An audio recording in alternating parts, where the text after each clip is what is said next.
Kim Jong के देश में सबसे डरावना होटल में 3000 कमरों को मेहमानों का इंतजार।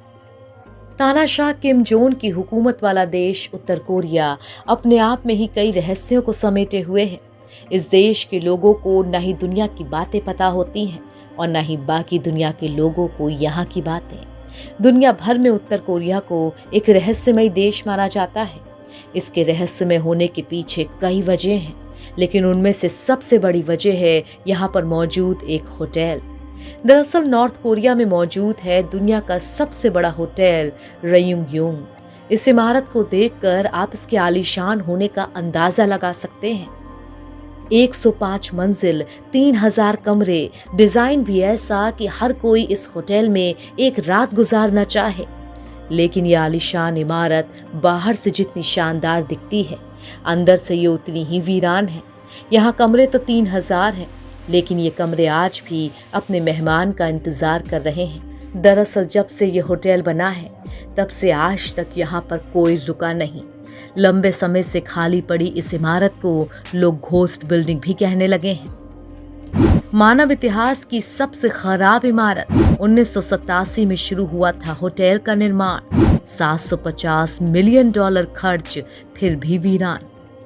लंबे समय तक बंद पड़े रहने के चलते इस इमारत को शापित कहा जाने लगा। कहा जाता है कि इस होटल के साथ कोई श्राप जुड़ा है और इसी श्राप की वजह से ये होटल कभी शुरू नहीं हो पाया।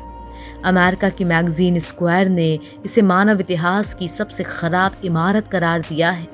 इसे कभी दुनिया का सबसे ऊंचा होटल माना जाता था, लेकिन अपने श्राप की वजह से ये इमारत खड़ी तो हो गई, मगर ये होटल कभी शुरू नहीं हो पाया। दरअसल ये होटल किम जोंग उन के पिता किम जोंग इल का ड्रीम प्रोजेक्ट था। कहा जाता है कि उन्होंने इसका निर्माण अपनी मां किम जोंग सुक के लिए कराया था। इस होटल का निर्माण 1987 में शुरू हुआ था, लेकिन इस होटल की बदकिस्मती थी कि इसे बनाने में तमाम अड़चनों का सामना करना पड़ा। तब कहा गया कि ये होटल महज 2 साल में ही बनकर तैयार हो जाएगा, लेकिन ऐसा हुआ नहीं। कभी इसके बनाने के तरीके के साथ दिक्कत आ गई, तो कभी निर्माण सामग्री की समस्या आ गई। इसके बाद साल 1992 में आखिरकार इस होटल के निर्माण को रोकना पड़ा, क्योंकि उस समय उत्तर कोरिया आर्थिक रूप से काफी कमजोर हो गया था। 1992 में काम रुकने के बाद ये इमारत सालों तक वीरान पड़ी रही। इसके बाद साल 2008 में इसे बनाने का काम फिर से शुरू हुआ।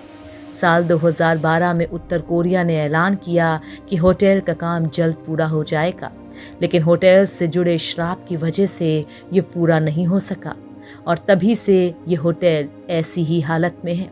इस होटल को बनाने में कुल $750 मिलियन खर्च हो चुके हैं। इस होटल को दुनिया की सबसे ऊंचे होटल के रूप में बनाया जाना था, लेकिन आज इस होटल की पहचान धरती की सबसे ऊंची वीरान इमारत के तौर पर रह गई है।